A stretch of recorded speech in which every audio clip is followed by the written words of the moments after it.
Alejandra, buscando profundizar el concepto de liberalismo de Alberti y en general, yo no soy especialista ni mucho menos, pero entiendo que hay una diferencia importante en lo que es el liberalismo revolucionario francés, el liberalismo anglosajón, también hay una escuela liberal española, entiendo, muy importante, y por eso queda como una cierta ambigüedad el término liberalismo, porque por un lado me parece que el liberalismo es el rechazo de la religión, está asociado a la masonería, al ser supremo de Voltaire, qué sé yo, a las persecuciones contra el trono y el altar, ¿no?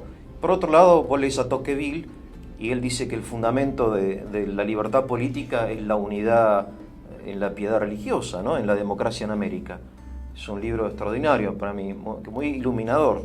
Entonces, ¿qué liberalismo, digamos, influye en Alberti y más en la generación a la que él pertenece? ¿Qué es ser liberal? Bueno, es una pregunta muy amplia. Yo creo que con la palabra liberalismo sucede lo mismo que con la palabra socialismo o con la palabra catolicismo, digamos. Son sustantivos que intentan agrupar un núcleo muy pequeño de ideas compartidas por muchísimos pensadores y personas y escuelas de pensamiento. Entonces, cuando usamos esas palabras nos referimos a 2 o 3 aspectos, pero muy mínimos, muy básicos, que nos permiten hablar de liberalismo, socialismo o catolicismo, ¿no? Entonces, salvada ese núcleo pequeño, después hay una infinidad de posibilidades y aspectos y variedades de liberalismo o de socialismo que cabe la pena, diferenciar, ¿no? Bien, y ese núcleo, ¿cuál es la definición o los principios que forman parte de la esencia del liberalismo? Bueno, yo te diría que el liberalismo principalmente, como yo lo veo, en esto también hay una variedad de opiniones, pero como yo lo veo, es una doctrina política. Bien, no es una ideología filosófica o una cosmovisión, sino es una forma de gobierno, entiendo. Bueno, ahí tendríamos que empezar a desglosar qué significan los términos ideología, cosmovisión y doctrina. No, bueno, te dejo. Asumamos contame. que los usamos como sinónimos. Bien, ¿sí? bien. Es un conjunto de ideas. Conjunto de ideas, es perfecto. Un conjunto de ideas sobre política, sobre cómo organizar una sociedad de forma política. Y entonces este conjunto de ideas te diría que los aspectos principales son, el número uno, pensar que el Estado tiene el rol de proteger los derechos individuales, bien, o sea, de proteger la paz y de asegurar la prosperidad, pero que la idea número 2 es que ese mismo Estado en esas funciones, históricamente y por implicancia filosóficamente, va a tender a abusar de ese poder. Bien. Entonces, si en primer lugar defendemos la idea de que el Estado está para proteger derechos... Bien, que debe existir. Digamos, no es un anarquismo, digamos. A ver, están los llamados anarcoliberales que piensan que el Estado no debe existir. Lo que no han podido responder todavía es que si el Estado no existe, ¿quién los reemplaza? Claro. Si lo reemplaza un grupo de gente organizada de forma cooperativamente... ¿Quién va a ser el que, tome la decisión? O sea, eventualmente, eso lo explicó muy bien Robert Nozick, eventualmente siempre vamos a terminar en algún tipo de organización colectiva, llamarla como vos quieras, ¿no? Entonces, el problema de esa organización colectiva que tiene un eje de decisión es quién toma la decisión y para qué la toma. Perfecto. Entonces, si la toma para proteger derechos, es una decisión legítima. Bien. Si la toma para lesionar, restringir o oprimir los derechos individuales, es una decisión ilegítima. Perfecto. La presunción del liberalismo es que el Estado siempre tiende a abusar de su poder. ¿Esa presunción es un hecho histórico? Es un hecho histórico y es una inducción, digamos que... Y por inferencia, asumimos que va a seguir sucediendo. Es una ley trascendental de la política. Así es. Bien. Entonces... Entonces, en segundo lugar, hay...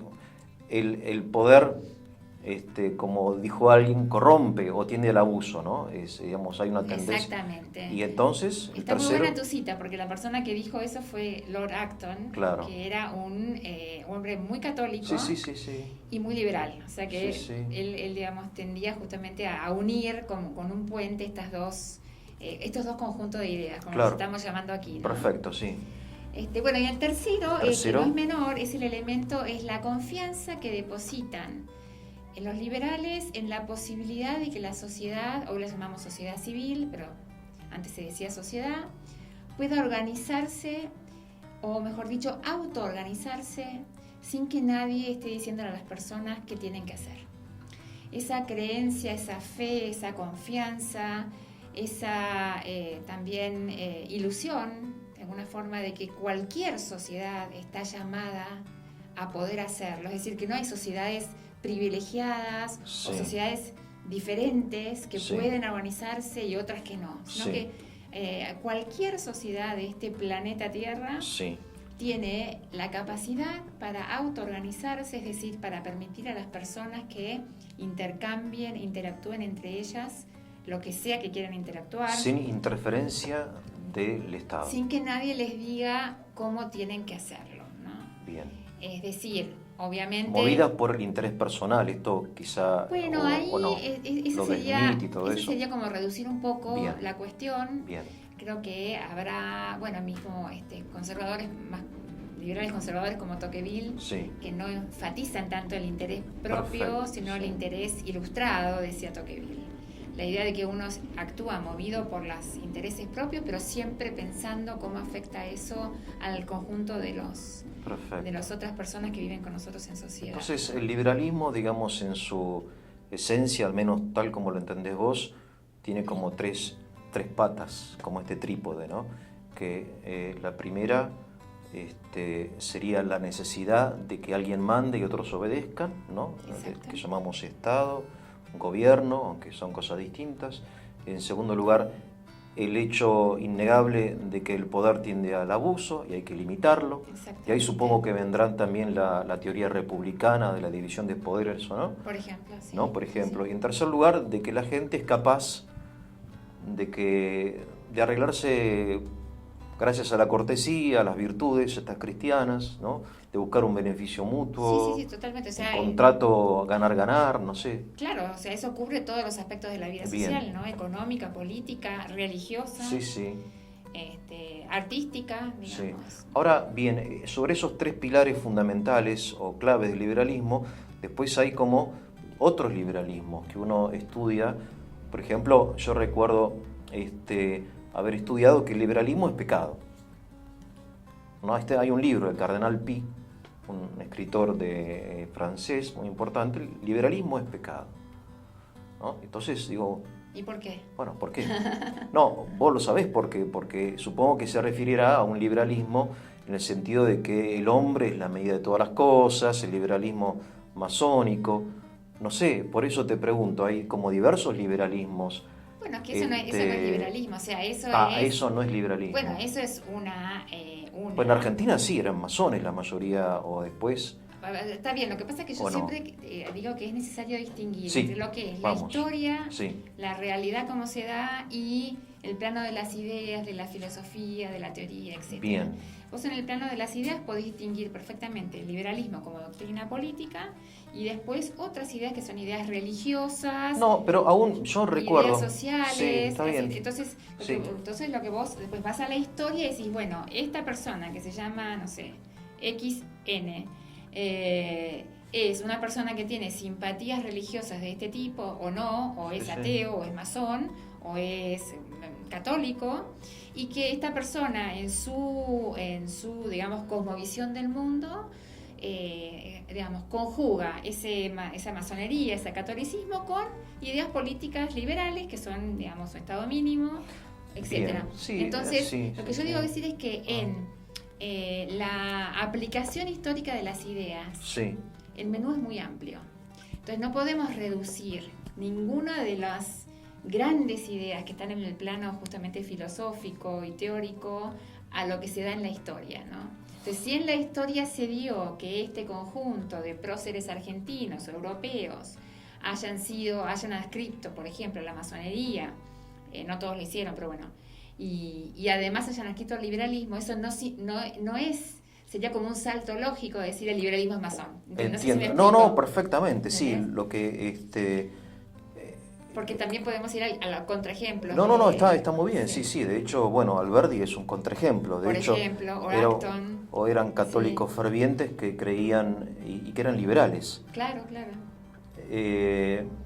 Para resumir, y en este bloque después te voy a hacer preguntas, me interesa muchísimo, entonces estos 3 pilares del liberalismo que pueden ser como forma de gobierno asumidos por cualquier persona, creyente, no creyente, sencillamente son estas 3 cosas. Exacto. En realidad que pertenecen casi, digo yo, al sentido común. Bueno, no necesariamente. No necesariamente, bro. Y un socialista te lo disputaría. Bueno, pero bueno, yo creo que el socialismo peca contra el sentido común, pero bueno, la necesidad de que alguien mande es obvio, digamos, en una familia, en una empresa siempre hay alguien que manda, otro que obedece, que el poder tiende a corromperse y en tercer lugar de la confianza que tenemos que tener en la posibilidad y después, claro, estos 3 principios pueden ser asumidos por otros, pero claro, es un tema amplísimo, me parece, ¿no? Sí, yo acá simplemente diría que, el sentido común es relativo, que también se puede explicar el socialismo como, digamos, la antítesis del liberalismo en torno a estos 3 pilares, ¿no? Bien. O sea, que el Estado organice y protege los derechos. El socialismo dice, bueno, depende cuál socialismo, pero dice, bueno, es una función que es aceptable, pero que es demasiado reducida. Ellos quieren llevar la función del Estado un paso más allá. Bien. No solamente a proteger, perdón, sino también a cuidar. Bien. Y a cuidar y a otorgarle a las personas y a los grupos que ellos estimen necesario todo lo que quieran darles, ¿no? Bien. Entonces, amplíen la función del Estado. En segundo lugar, el socialismo te va a decir, no, lo del abuso de poder es relativo. Ellos lo van a ver como, o muchos lo han visto como, errores o accidentes históricos que pueden ser subsanados. Entonces, si Stalin se pasó de la raya y mató a varios millones y los mandándonos al Gulag, ese fue un error histórico que no está asociado con el modelo del socialismo marxista, ¿no? Perfecto. Y en tercer lugar, este creo que es el punto más importante a recalcar, esta confianza que ve un pensador liberal en las personas que son capaces de autoorganizarse, el socialismo te diría que no la ve. El socialismo ve la sociedad no como un conjunto de personas llamadas a la cooperación mutua, sino como un conjunto de personas que están enfrentadas, confrontadas para siempre.